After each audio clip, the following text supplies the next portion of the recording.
risk isn't bad. And I think often your CISOs, your chief compliance officers, your chief risk officers, they're looked like as the no police in organizations. I think the Risk Cloud will be able to empower these users within these organizations to make more strategic risk-based decisions, to take on more strategic risk in organizations, drive better top-line outcomes for them. Hello, this is Megan Fee with GRC and Me. On today's episode, I'm very excited to share the mic with two of the three founders of LogicGate. We've got Matt Kunkel, the CEO, and John Ziegler, the Chief Product Officer. Now, if I could only find a way to get Dan Campbell, your genius CTO, on the line, we would really have the triple threat in GRC on this podcast today. So welcome to the show, Matt and John. Hey, Megan. Excited to be here and chat Risk Cloud and GRC today. Thanks, Megan. Great to be here. Awesome.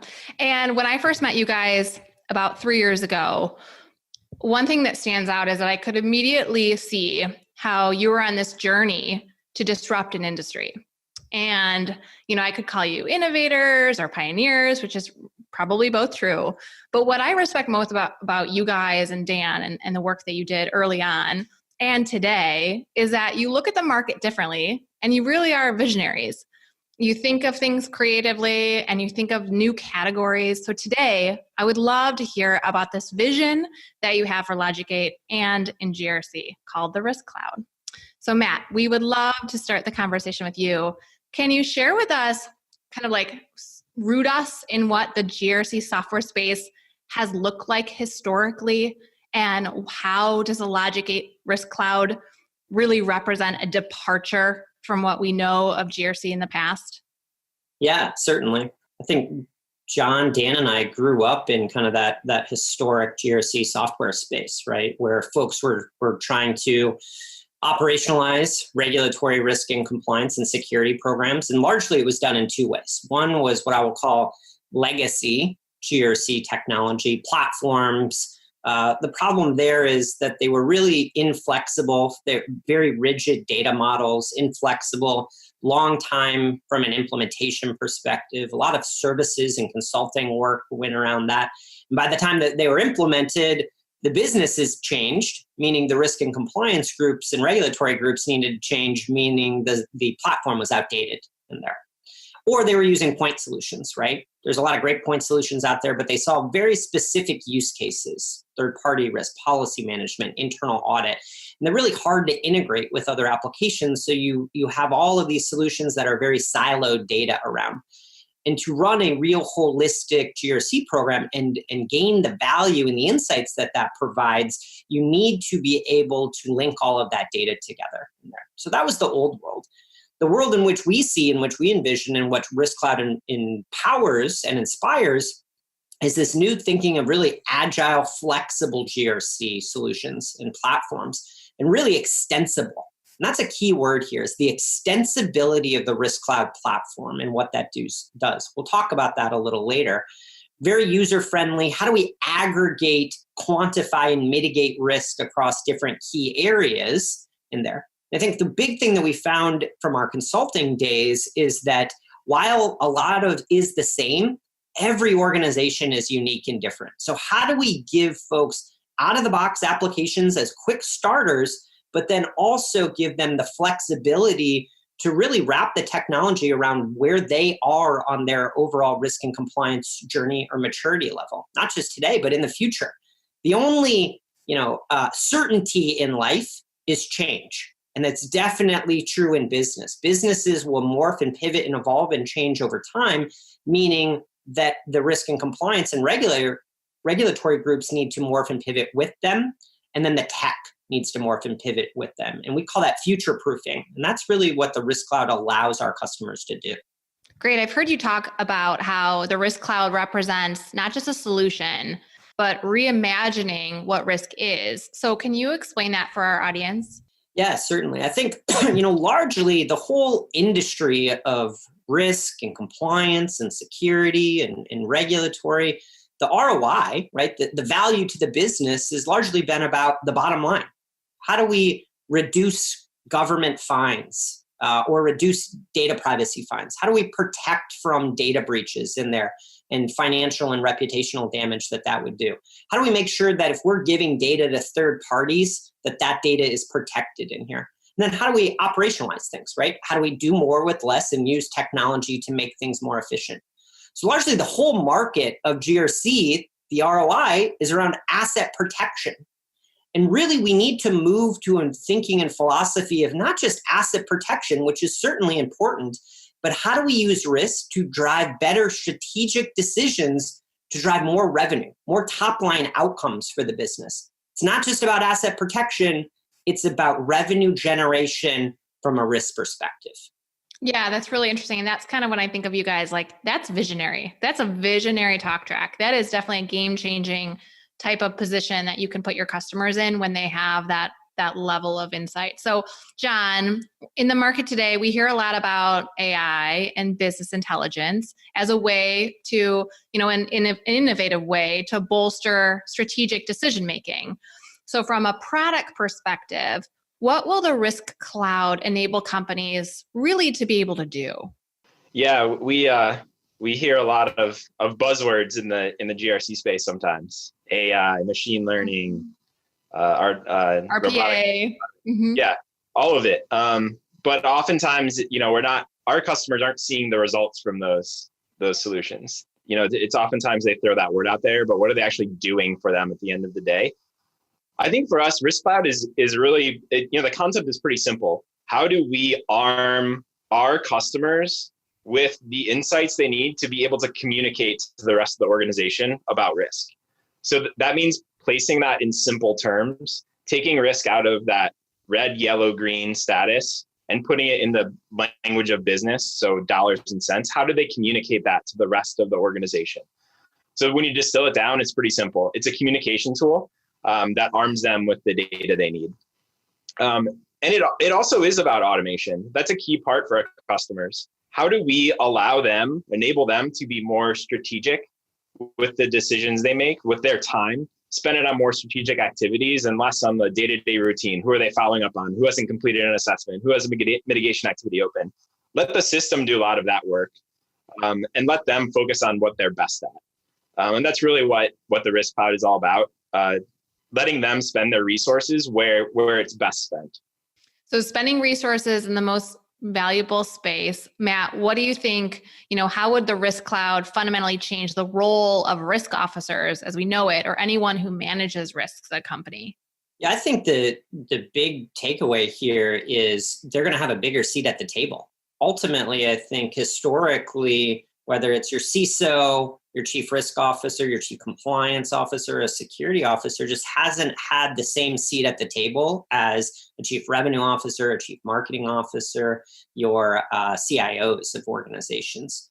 And these are the quarterbacks, right? These are the quarterbacks of the organization from a risk perspective. So how do we give them the means to aggregate, understand, and mitigate that risk? But more importantly, as John mentioned, be able to communicate what the overall risk posture and profile looks like in the organization to the stakeholders that matter to them, the CFOs, the CEOs, the board, in terms that they understand, dollars and cents, right, in there. So it's really about using risk in tens of thousands of risk data points, aggregating those together to create a clear, cohesive understanding of the overall risk posture of the organization. And if they can do that, they then have a bigger seat at the table as it relates to how do we drive better outcomes for the overall business. And John, what kind of technologies do you think are going to allow the Risk Cloud to attain its full potential? So whether there are technologies that exist today or emerging, what are you thinking? Yeah, one of the key ones for us is, we made a decision, and Dan, our CTO, was critical in this decision, is moving away from a traditional relational database early on and moving into a graph database, because risk is all about interconnected relationships. Something over here, a control or a policy document, might relate to a third party, might relate to a business unit, and being able to tie all of those together, which often do not follow the same hierarchy or have the same structure from company to company. That is critical to supporting the mission that we're on here. So having that graph database technology and where that's come in the past 10 years, it's at a point where it can support this type of analysis we're looking to do. So that's really the key one is graph database technology. Mm-hmm. So you kind of touched about this with the graph database and addressing the complex data models that exist within GRC, but what else are you thinking that why LogicGate's Risk Cloud is different from other products? And think of this through the lens of like from a pure user experience. It's on the market right now. Yeah, I think number one is, does our product organization value user experience of our customers? And really, we do. We place our product and engineering team members in the shoes of our customers. And that means that the way that we organize our teams internally, the way we gather user feedback, the way we approach solving problems, the way that those folks on those teams are on calls with our customers, just like our customer support and customer success teams, and allowing them to build connections with our customers as well, so that they better understand the problem that we're looking to solve. Because that's really what it's all about is, are we building technology and software that solves our customers' problems? Or are we just sort of sitting in a back room building something we think is cool? We want to be on the front lines with our customers and solving the problems that matter to them. And the more we're doing that, the better we're going to build our offerings and really solve the problems for our customers. Mm-hmm.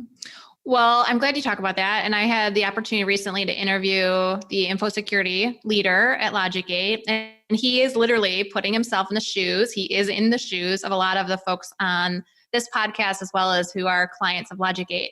And so learning, I think, through LogicGate using it within their own house, as well as getting the feedback from customers is so vital. So when you're looking at feedback from users or their goals, what do you glean from that, or how do you look at that? We look at the different types of users that might be using LogicGate. So, and they might have different goals themselves. So our more administrator type user, they're typically on a risk or compliance team, and they're owning that process. And they might be tweaking some of the logic and configuration rules that are set up. Their goals are different than the business end user that gets sent an assessment once a quarter and has to complete a risk assessment. For them, we just want to make that process as seamless as possible. They get notified, they do their work, they can easily find their work in the platform and really move on with their lives. And then maybe provides them some additional insights that they wouldn't have had if they didn't come into the platform. But for our administrator users, they want the flexibility and power to then get insights off of all that information that's coming back to them. So really breaking those users out separately and understanding their goals, and then organizing our teams internally around those types of users. And then lastly, there's also more technical users that use LogicGate and might interact with our API. And we look at our API and integrations like a product as well. And how can we build those technology connections? Because really we're looking to centralize all of this risk data. And that often means building integrations with other key systems that our customers are using, whether it's a system like Rapid7 running vulnerability scanning or tools like ServiceNow, and getting all that data in one central location so that they can do that data aggregation for their risks. Mm-hmm. Well, and I've heard you both talk about the concept of the Risk Cloud, and it's not just LogicGate's product offering, but it's really a new direction for the future of GRC. So Matt, why do you think that the Risk Cloud or why does Risk Cloud realize the full potential of the industry? Yeah, I think ultimately it's because risk isn't bad, right? Organizations are built on risk takers. They're built on, our country was built on risk taking. Risk isn't bad. And I think often your CISOs, your chief compliance officers, your chief risk officers, they're looked at as the no police in organizations, right? And they get a bad rap. I think the Risk Cloud will be able to empower these users within these organizations to make more strategic risk-based decisions, to take on more strategic risk in organizations, drive better top-line outcomes for them. And we've seen this happen throughout other departments in organizations. Only in the last couple of years has the concept of revenue operations or legal operations or sales operations come about.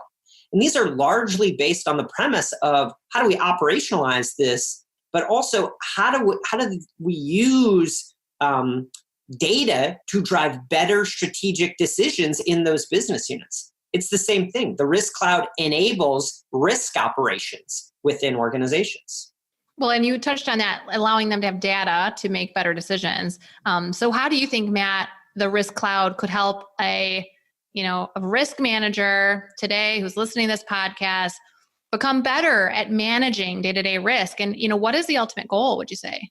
Yeah, I think it helps them by providing that visibility, right? That one central location where they can not only understand risk and mitigate risk, but understand what the overall program looks like in the landscape. So ultimately, they can help the organization make more strategic decisions.